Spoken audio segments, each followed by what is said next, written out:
The morning sun shone brightly on Juniper Grove, a tranquil cul-de-sac located in the sleepy suburbs of an otherwise bustling American town.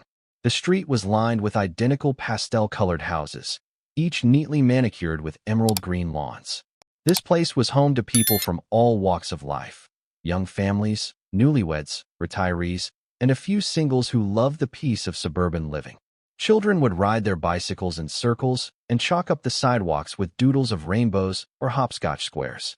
Most neighbors greeted each other daily with warm smiles and friendly nods, proud of their well-kept environment. That friendly picture, however, belied the deep tensions that simmered under the surface. In particular, one neighborhood figure had risen to near mythical status in both name and temperament: Brenda Arnett, or as some quietly muttered under their breath, Karen. She was in her mid-50s, with a helmet of dyed blonde hair that never seemed out of place, even on windy days.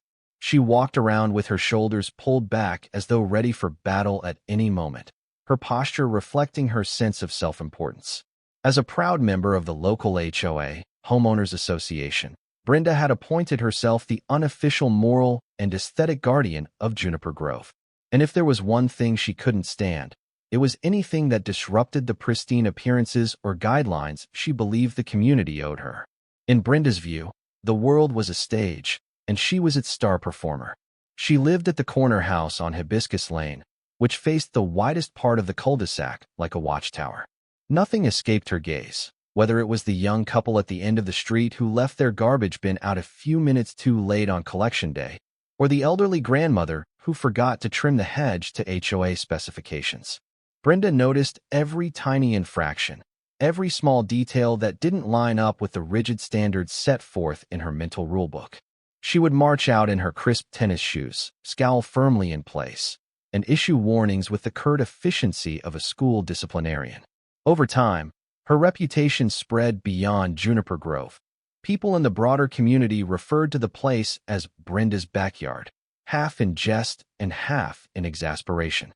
For the most part, the neighbors tried to keep the peace, acknowledging her presence but largely trying to avoid stirring up her ever-watchful ire. Newcomers to the neighborhood quickly learned to keep their welcome mats color-coordinated and their driveways free of oil stains. If a gentle reminder was needed, Brenda would show up at their front doors with pamphlets quoting sections of the HOA covenant. Should a second or third reminder become necessary, she would threaten formal fines or impassioned letters. Her dogged vigilance was relentless. Yet, Juniper Grove was not just Brenda's domain. It was also home to the Holbrooks, the Bunnets, the Smiths, and others who treasured the sense of community they had worked so hard to create. Many of them had long grown tired of her condescension and interference, though they rarely confronted her directly. They found small ways to stand up for each other.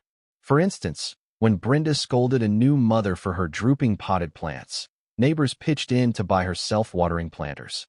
When Brenda left a passive-aggressive note about a barking dog on a local veterinarian's door, neighbors gently found ways to support the vet, ensuring both the dog and the owner felt welcomed. But there was one household that would trigger Brenda's most explosive tantrum yet: the Everetts, who recently had a wheelchair ramp installed for their young son, Oliver. Oliver was an 11-year-old boy with cerebral palsy who depended on a wheelchair to get around. To make their home accessible, the Everetts had replaced 2 porch steps with a sturdy, gently sloping ramp leading from the sidewalk up to their front door. The ramp was built to code, featuring a brushed concrete surface that allowed enough traction for Oliver's wheels. To any compassionate individual, the ramp was a reasonable and loving addition, a necessary change that made life easier for a family dealing with disability. But for Brenda, it was an eyesore. It disrupted the neat rows of front steps that had given Juniper Grove its classic suburban aesthetic. She was certain no one wanted to see, as she put it, that ugly slab of concrete. In her mind, ramps might be fine for public spaces, but not in her neighborhood. The appearance of that ramp set off a fireworks show inside her head. She knew she had to do something to preserve the so-called dignity of Juniper Grove. And so, the stage was set for the confrontation that would soon divide the neighborhood in ways none of them had ever experienced. Early on a Saturday, about a week after the ramp's installation, Brenda marched up the new walkway to the Everett's front door. She didn't just knock. She knocked with the urgency of someone who believed they were on a mission to save the world, pounding out a harsh staccato that echoed into the living room. Inside, Oliver's mother, Lisa Everett, cringed as she recognized the figure through the window. "Lisa," Brenda said curtly when the door opened. She took a step back as though offended by the new threshold. "I'd like to speak with you about this ramp." Lisa smiled politely, though Brenda's rudeness put her on edge. "Sure, Brenda. We're actually quite proud of it. It's helped Oliver." "It's not approved," Brenda interrupted, refusing to budge from her vantage point on the porch. "I've checked the rules. I do not recall seeing a formal request for changes to your front yard structure. This goes against the uniformity guidelines our HOA upholds." Lisa's patience was a virtue that day. She knew the process. They had actually received the necessary variance from the HOA's board. Brenda, however, was not the entire board. She was merely an appointed member who managed newsletters and petty enforcement. But that distinction didn't matter to Brenda. "We did get approval from the board, Brenda," Lisa replied firmly. "It's a medical necessity. You can look into the records, and you'll see it's all there. We went through the correct procedures." Brenda pressed her lips into a thin line, not wanting to concede. "Yes. Well, I believe there are alternative designs. More aesthetically suitable. A wooden ramp, or something that doesn't ruin the continuity of the street view." Lisa took a breath, steadying herself. "Brenda, Oliver's comfort and safety come first. We need a smooth surface for his wheelchair, and the recommended design was concrete. We kept it neutral to match the driveway. We're not looking for anything fancy. He's only here a short while each day, isn't he?" Brenda continued, as if that detail might justify removing the ramp. "Couldn't you just lift him up the steps?" Lisa's eyes flashed with a tinge of anger. She felt her chest tighten. "Brenda, he's an 11-year-old with mobility issues, and he's getting bigger every day. We need a ramp. That's all there is to it." Brenda narrowed her eyes. Her confrontation was going nowhere, so she decided to escalate. "I will be filing a formal complaint about this. Mark my words, the last thing we need is for property values to drop because of unsightly renovations." With that, she spun around, her heel grinding a bit of invisible dust from the porch floor. She marched off into the brilliant daylight, leaving Lisa trembling in the doorway. As Brenda strode back across the lawn, she made sure to take a wide detour around the ramp, as though it were contagious. That evening, the neighborhood's group chat buzzed with rumors of Brenda's latest crusade.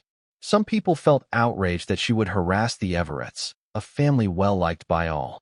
Others, more timid or fearful of Brenda's vendettas, preferred to stay silent.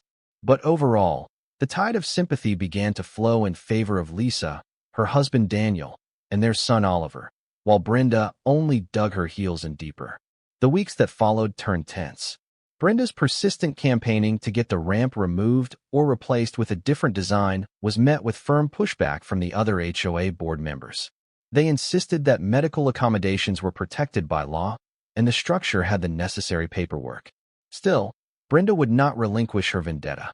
She wrote strongly worded letters, which she hand-delivered to each resident's mailbox, lamenting the degradation of Juniper Grove. She invoked everything from the importance of curb appeal to the future of property values, a favorite phrase that she brandished like a weapon. She included photos of the ramp, obviously taken from awkward angles to make it look stark and glaring. At the bottom of each letter, she signed her name in neat cursive, adding HOA board member as a flourish of credibility. To Lisa and Daniel's dismay, some neighbors did begin to question the ramp. In hushed tones, they'd mentioned that perhaps a more blend-in design might benefit everyone. The Everetts tried to explain that the smooth, concrete surface was essential. Wheelchairs do not roll well over wooden planks with large gaps or pavers that can shift.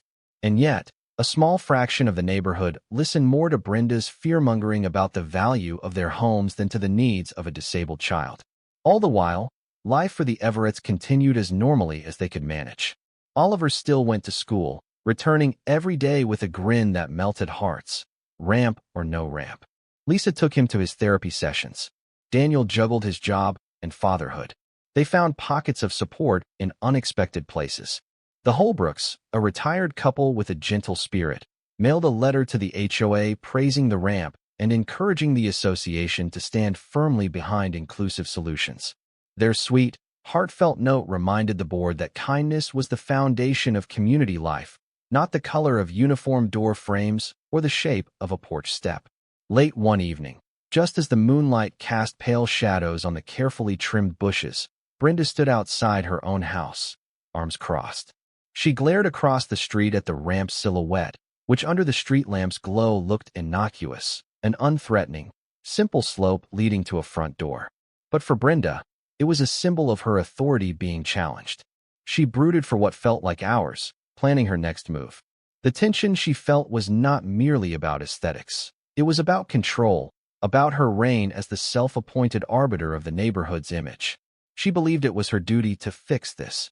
After all, she told herself, wasn't she the one who had kept Juniper Grove looking so neat, so uniform, so perfect over the years? As the night deepened and the hum of cicadas gave way to silent starlight, a dark seed of an idea took root in her mind. She thought of the gravel piles left over at the community garden project the previous summer, piles that still sat near the HOA storage shed. If the ramp's smooth surface was the problem, why not make it unusable by covering it up? That might prompt the Everetts to remove it, since it apparently took so little to block it. The plan was borderline illogical, but Brenda's pride had long overshadowed her better judgment. That same night, far away on the other side of the cul-de-sac, Lisa read a bedtime story to Oliver. The boy squealed with excitement whenever his mother flipped the page to a colorful illustration. The love and warmth in the room couldn't be more at odds with the simmering conflict. As Lisa turned out the light, she whispered a silent prayer that the ramp would remain a source of comfort instead of strife, that empathy would triumph over arrogance. But little did she know, Brenda was preparing to make a move that would change everything. It was nearly midnight when Brenda slipped out of her home. Dressed in dark jeans and a navy blue jacket, she looked more like a petty thief than the outspoken HOA figure she claimed to be. She didn't want to be seen, but her sense of righteousness somehow justified the stealthy approach in her mind.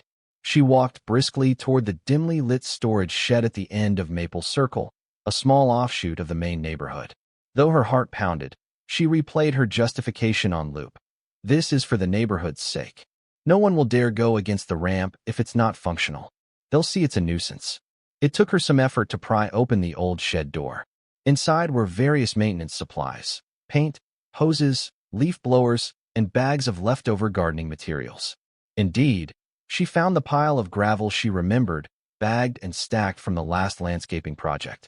She heaved a small wheelbarrow closer and began scooping the gravel with a short shovel, her breaths growing ragged from tension and exertion. When she decided she had enough, she closed the shed as quietly as possible. Wheeling the gravel to the Everett's house felt surreal. She paused every few steps, listening for approaching cars or footsteps. But the neighborhood lay silent, except for the gentle flicker of motion sensor lights that occasionally glowed in someone's yard. When she reached the front of the Everett's property, she aimed the narrow beam of a flashlight at the ramp. The plain, gray slope seemed to mock her. Steeling herself, Brenda lifted the wheelbarrow and began dumping gravel along the top edge. A cascade of pebbles rattled down the surface, creating small piles that spilled across the ramp's entire length. The sound was jarring in the quiet darkness, a scraping, crunching noise that might have awakened any lightly sleeping neighbor. But no one stirred. Brenda spread the gravel as best she could, then inspected her handiwork. The smooth ramp was gone, replaced by lumps of uneven rock. A wheelchair could not roll over such an uneven terrain without risking damage or flipping over. A triumphant gleam shone in Brenda's eyes. Her gloved hands trembled slightly, though whether from adrenaline or guilt, even she couldn't have said. She let out a slow exhale, convinced that this sabotage would force the Everetts to remove the ramp altogether. She imagined them exasperated, maybe even deciding to move to a different neighborhood with more lenient guidelines. Any outcome would suffice for her, as long as the ramp vanished. Ignoring the knot in her stomach that warned her she had gone too far, she swiftly turned the wheelbarrow around and departed under the cover of darkness. The next morning, Lisa opened her front door, expecting to enjoy the crisp air and perhaps pick up the newspaper. Instead, she stared at the ramp in stunned confusion. Instead of the smooth slope, she saw a thick layer of gravel. It wasn't just a few wayward pebbles, either. It looked like half a bag of landscaping stone had been carefully distributed over the entire surface. Her jaw dropped. For a moment, she couldn't believe her eyes. She called for Daniel, who came rushing outside. Their son, Oliver, was in the living room doing his morning exercises with the help of a home health aide. Lisa's and Daniel's expressions showed alarm. They tested a spot on the ramp. Indeed, the gravel was thick and loose, making it impossible for a wheelchair to gain traction. Lisa felt a flood of anger and hurt. She had expected Brenda's insistent complaints, but this was outright vandalism. She had half a mind to call the police, but Daniel squeezed her shoulder gently. It could be someone messing around, not necessarily Brenda, Daniel said, though his tone suggested he suspected the same culprit. Let's see if the security camera across the street picked anything up. They reached out to a neighbor known for having a doorbell camera pointed at the street. Sure enough, the footage was as incriminating as a smoking gun. A hooded figure pushing a wheelbarrow of gravel to the ramp at around midnight, spreading the stones, then leaving. The person's face was slightly obscured, but there was little doubt who it was. The figure's posture, height, and overall build matched Brenda. The neighbor recognized the distinctive jacket she often wore. The Everetts were incensed. How dare she sabotage a ramp needed by a disabled child? They debated calling the police and pressing charges. However, they also knew Brenda was well connected. Even if the law was on their side, the emotional toll of fighting her could be immense. They decided, for the moment, to gather further proof. They had the video file saved, and they took clear photos of the mess. And then a simpler question came to Lisa. How do we even clear this in time for Oliver to get to his therapy appointment this afternoon? They could sweep the gravel away, but that would be a tedious task, requiring multiple wheelbarrow loads to move the pebbles somewhere else. She looked at her watch, feeling panic rise. They didn't want Oliver's routine to be disrupted. That's when a gentle knock sounded at their front door. It was Mr. Holbrook, the kindly retiree who lived 2 doors down. He carried a push broom in one hand and a friendly grin on his face. Lisa, Daniel, I figured you might need some help cleaning up. He looked behind him. Lisa's breath caught in her throat as she saw a small crowd of neighbors gathering, some with rakes, others with brooms and shovels. Within minutes, about 15 people had assembled on the Everett's lawn, everyone eager to help remove the gravel. It was an impromptu neighborhood work crew.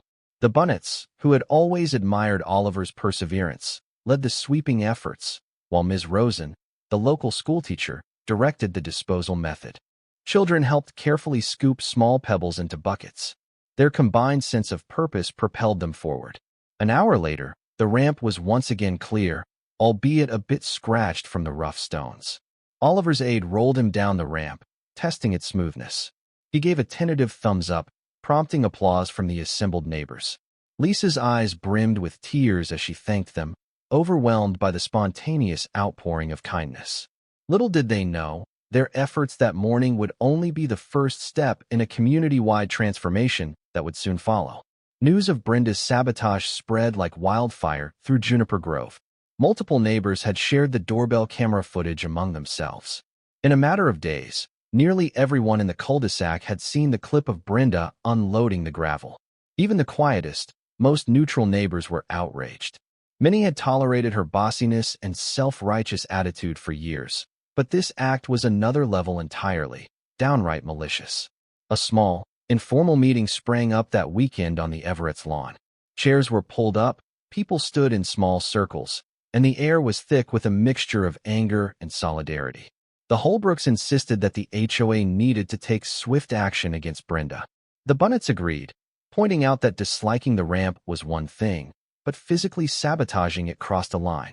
Even Ms. Albright, a timid single mother who had rarely spoken out before, said she was willing to sign any petition needed to hold Brenda accountable. Daniel, for his part, tried to remain calm. He stood near Lisa, who was comforting Oliver. The boy was staring at the crowd with wide-eyed curiosity. His mother ran her fingers through his hair, occasionally whispering explanations to him. "I just want to ensure this doesn't happen again," Daniel told the group. "We appreciate the support, but we also don't want to escalate things if we can help it." Lisa nodded. "I agree, but we can't let Brenda think she can get away with vandalizing private property, especially a critical piece of accessibility equipment." Before they could decide on a path forward, a newcomer approached the group. Raymond Shaw, the HOA president. He was a level-headed man in his 60s who had once admired Brenda's organizational skills. Now, he stood with a grim expression on his face. "I've seen the footage," Raymond said, addressing Lisa and Daniel directly. "On behalf of the board, I want to apologize for this intrusion into your family's privacy and well-being. While Brenda is a board member, she acted on her own. We do not condone or support her behavior. In fact, we will be holding an emergency HOA session to discuss disciplinary actions." There was a murmur of approval among the neighbors. Someone mentioned that, under state law, Brenda could be charged with a misdemeanor for property damage. Others said they should consider obtaining a restraining order. As the conversation wore on, it became clear that the community was rallying behind the Everetts. Brenda was, for the first time in years, on the brink of real consequences. But Brenda was not one to go down quietly. She released a public statement on her social media page, a small blog she used to sermonize about HOA matters. In it, she claimed she was the victim of unfair accusations, stating that the video was unclear and that she was simply removing gravel that had been placed there by who knows who. She pivoted to her usual arguments, insisting that the ramp was unnecessary for a single child and damaged neighborhood cohesion. Her post garnered a few likes from distant acquaintances, but locally, people saw it for the transparent lie it was. Around this time, a seed of an idea began to germinate in Lisa's mind. This ramp was necessary, yes, but perhaps they could transform it into a statement of unity and inclusion. Something that not only served Oliver, but also represented the collective values of a caring community. Brenda had tried to ruin it by pouring gravel over it. What if the neighborhood responded by making the ramp even more visible and symbolic? It was a bold thought, but Lisa kept it to herself for the moment, letting it percolate as she observed her neighbor's furious energy turning into resolve.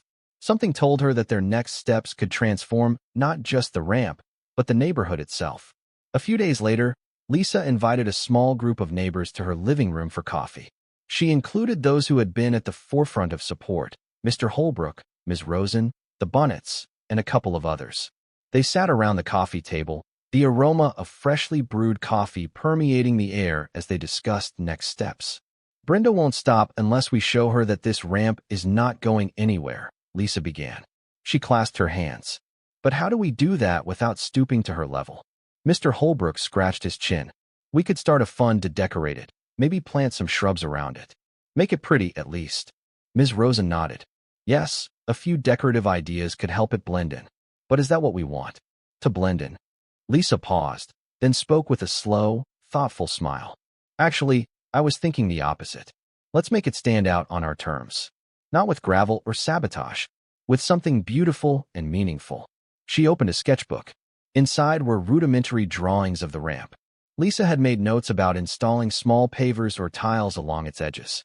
She'd been inspired by seeing engraved bricks at community walkways, where people often purchased a brick to support a local cause and had their names or a short message inscribed. "What if," Lisa said, her voice picking up speed as her excitement grew, "we held a fundraiser for Oliver's therapy bills or for a local disability advocacy group? In exchange, donors get their names engraved on a paving stone that lines the ramp. It becomes our own walk of fame, celebrating everyone who believes in inclusion. That way, the ramp is no longer just a ramp. It's a community statement." The group looked at the sketches, eyes lighting up with hope. Mr. Holbrook smiled widely, tears welling in his eyes. "Lisa, that's brilliant. Think about it," Lisa continued, flipping pages in her sketchbook. "Brenda poured gravel to destroy the ramp's surface. Let's use decorative stones to make it stronger. We can set them in concrete or mortar along the perimeter. Each stone can bear the name of a family that supports the cause. Eventually, it might even become a local landmark people talk about with pride." A lively discussion followed, hammering out the logistics. Ms. Rosen suggested the inscriptions could be handled by a local masonry shop that specialized in personalized tiles. The Bunnets volunteered to help coordinate the fundraising website. Neighbors could pitch in $25 or $50 for a paver, each engraved with a name or short positive phrase. The rest of the cost for the ramp's enhancement would be covered by these donations, and any surplus funds would be donated to an organization supporting children with disabilities. By the time they left that evening, they had a plan. The next day, they would speak to the HOA president about it, seeking formal approval to add the stones to the ramp. Given the wave of sympathy toward the Everetts, they felt confident that the board would be on their side. Lisa's heart fluttered with cautious optimism. She peered out the window at the ramp, imagining how it would look lined with custom pavers, each one a testament to the power of community. She could almost picture Oliver rolling over it, pointing at the engraved stones, and giggling as he recognized the names of his neighbors and friends. In her mind, the ramp had already ceased being a target for Brenda's scorn. It was now a symbol of resilience. With Raymond Shaw's approval and the enthusiastic endorsement of nearly everyone in Juniper Grove, the fundraiser launched. Neighbors shared the donation link far and wide, posting on local community pages, emailing relatives, even bringing it up at workplaces. Within just 3 days, the paver campaign raised more than triple the original goal. Instead of simply lining the edges of the ramp, the plan expanded to replace the entire upper portion of the walkway with decorative, interlocking stones. Best of all, each paver would feature a small engraved plaque with either the donor's name or a brief message.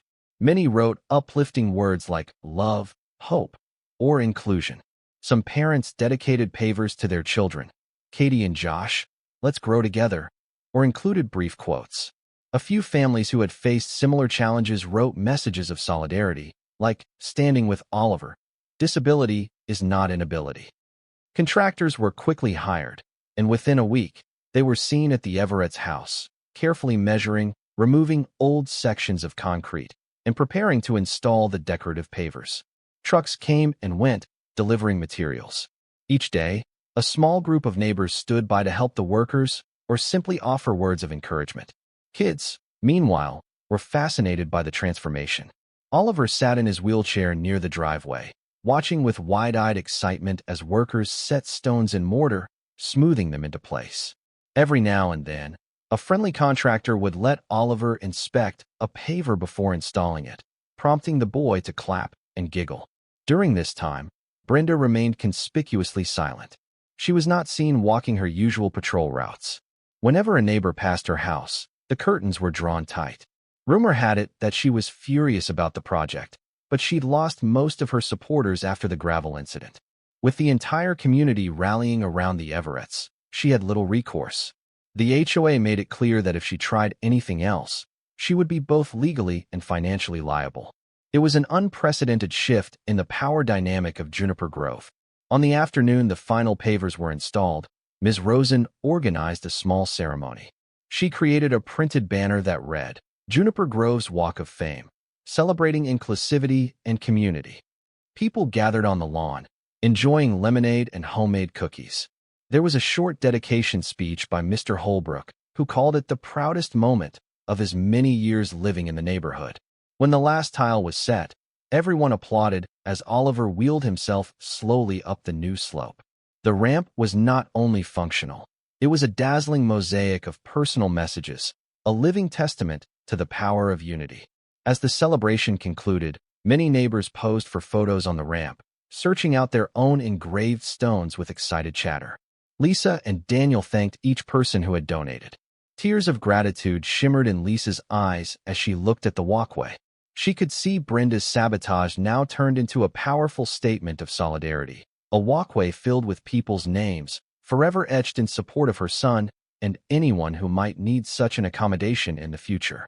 Despite the jubilant mood, one lingering piece of business still loomed. How would the HOA officially handle Brenda's destructive act? Raymond Shaw had promised swift action, and indeed, the next full HOA meeting was scheduled that very evening. A sense of anticipation gripped the neighborhood. Brenda's seat on the board would undoubtedly be contested, and many wondered if she would even show up. By 7 p.m., the small HOA meeting room, usually sparsely populated, was filled to the brim with concerned residents. Some had to stand against the walls because there weren't enough chairs. Lisa, Daniel, and Oliver, resting comfortably in his wheelchair, were given seats near the front, while the contractors who built the Walk of Fame sat nearby.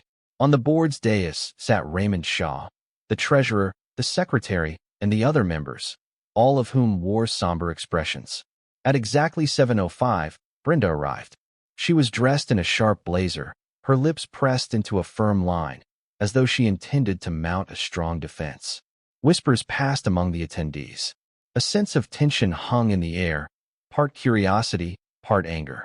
The meeting began with routine reports, budget updates, an upcoming community picnic schedule, before moving on to the main event. Item number 4 on the agenda, the motion to impose disciplinary action on board member Brenda Arnett. Raymond cleared his throat and looked around the room. Fellow residents, he began, we're here to address a serious incident that occurred at the Everett's property on Hibiscus Lane. We have video evidence showing Ms. Arnett deliberately dumping gravel onto a handicap accessibility ramp, rendering it temporarily unusable. This act violated the HOA's own regulations against vandalism and property damage. It also contravened basic decency, frankly. Ms. Arnett, you have the right to speak in your defense. A murmur ran through the crowd. All eyes turned to Brenda, who stood slowly, ignoring the pointed glares from many neighbors. She clasped her hands on the back of a chair and cleared her throat. I understand emotions are high, Brenda said. Her tone clipped, but I'd like to note that the video is inconclusive regarding my intent. I was merely trying to help remove a hazard I believed was on the ramp. Her explanation drew audible scoffs, but she plowed ahead. Additionally, the ramp is an alteration that not all of us believe is aesthetically in keeping with the neighborhood. I have been tasked, unofficially by many here, to maintain the standards of Juniper Grove. At that, Lisa's face hardened.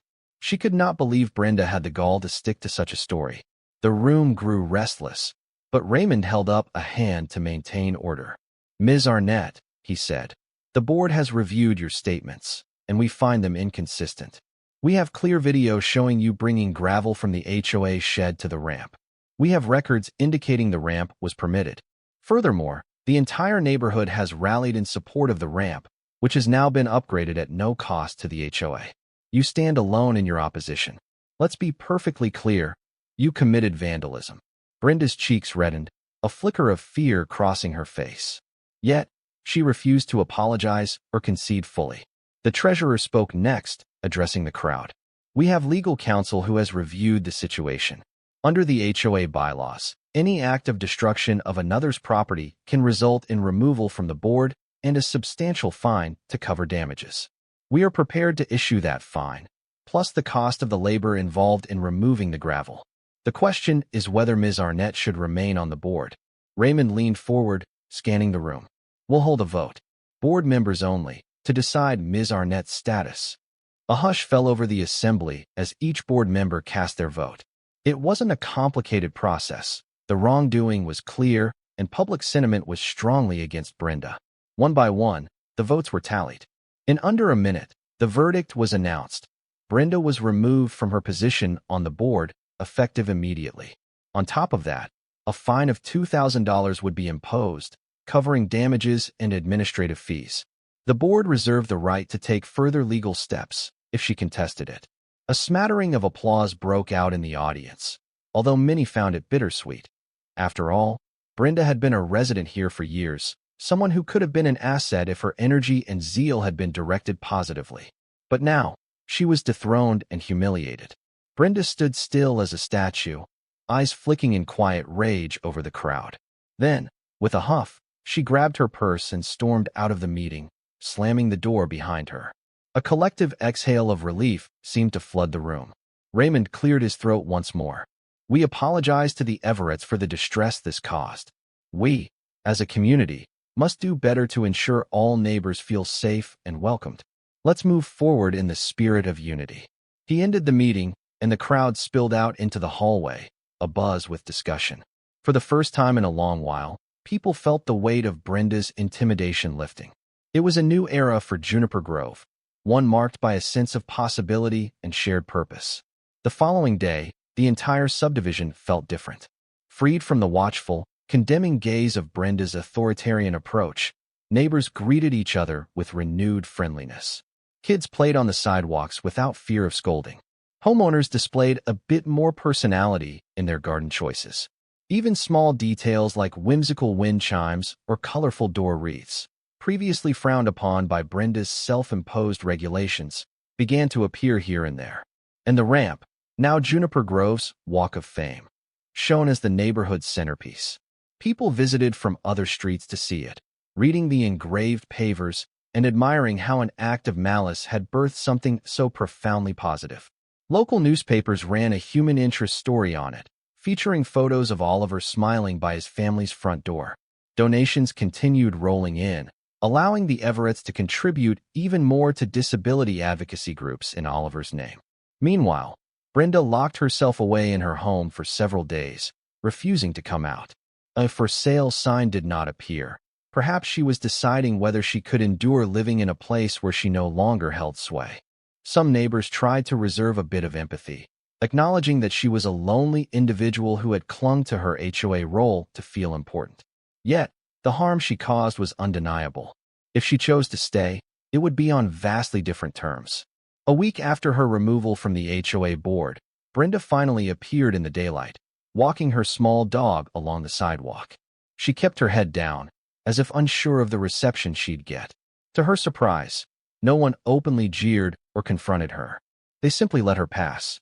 It wasn't an embrace, but it wasn't an attack either, just a polite, cautious coexistence. For Brenda, that might have been even more humbling than outright hostility. That Saturday, there was a neighborhood block party to celebrate the successful installation of the ramp and the sense of renewed community. Tables lined the cul-de-sac, covered in potluck dishes, from homemade macaroni and cheese to fragrant apple pies. Children ran about giggling, painting each other's faces with bright colors. A local guitarist played gentle tunes while families relaxed in lawn chairs, sipping cold lemonade. The Everetts arrived to cheers and applause. Oliver, in particular, seemed delighted, wearing a t-shirt that read, "Just roll with it." Lisa spoke briefly, thanking everyone for their donations, labor, and heartfelt messages. Daniel spoke as well, praising Juniper Grove for coming together to prove that one negative incident could spark a deeper sense of unity. Even Brenda, standing off to the side, caught snippets of the gratitude. She saw how well-liked the Everetts were, how their smiles lifted everyone's spirits, how the Walk of Fame had become a symbol of pride. A pang of envy gnawed at her. That could have been me, a voice in her head whispered, if I had only tried to help in a constructive way. Shame mingled with longing. She knew she had burned many bridges, but perhaps, someday, she could rebuild them. A few months later, life in Juniper Grove settled into a comfortable groove. The HOA operated more smoothly, focusing on real concerns like sidewalk maintenance, street lighting, and communal safety, rather than micromanaging the height of mailbox posts. Brenda largely kept to herself, but she was no longer the terror of the cul-de-sac. Occasionally, she would greet neighbors with a subdued nod, though she had lost her once impenetrable aura of superiority. As for the Everetts, their home became a beacon of warmth and hospitality. Friends and neighbors often stopped by for casual visits. People loved checking on the pavers, pointing out new inscriptions that had arrived in subsequent batches. Lisa kept Oliver's schedule balanced: therapy, schooling, and fun outings, while also co-managing the continuing donations to charities that aided families with children who have disabilities. The Walk of Fame had grown from a neighborhood project into a symbol of hope, attracting attention from nearby communities and even local news segments. One autumn afternoon, the Everetts invited everyone for a small unveiling ceremony. They had added a final row of pavers honoring the workers and volunteers who had made the ramp project possible. The stones bore inscriptions like "Community Builders," "Neighborhood Heroes," and "In Unity We Flourish." Children played on the lawn, riding scooters and carefully steering around Oliver in his wheelchair, who laughed whenever someone zoomed by with a playful beep-beep. As the sun dipped below the horizon, Lisa, Daniel, and Oliver found themselves surrounded by a circle of new and old friends. There was music, dancing, and a sense of gratitude that was almost tangible. In that golden light, even Brenda appeared, standing near the back, hands clasped in front of her. She didn't say much, but she observed everything with a thoughtful expression. Perhaps that was her first step toward changing, albeit silently. Lisa noticed her and, in a gesture of true kindness, offered a small wave. Brenda hesitated, but eventually waved back, the corners of her mouth turning up in a hesitant smile. No words were exchanged, none needed to be. The grand gesture of redemption might still be far off, but the seed was there. And so, in the tranquil suburb of Juniper Grove, a new narrative had taken hold. One of empathy over aggression, community over division, and creativity over destruction. The once controversial wheelchair ramp now stood proudly as a symbolic walkway that welcomed everyone, regardless of ability. Each engraved stone told a story of generosity, each name etched in solidarity. Some said Juniper Grove had never felt more alive or connected than in the months after the ramp's transformation. Yes, they still had the usual suburban squabbles, dogs barking too loudly, lawns getting patchy in the summer heat. But the difference lay in how they handled such issues, with a spirit of cooperation and mutual respect.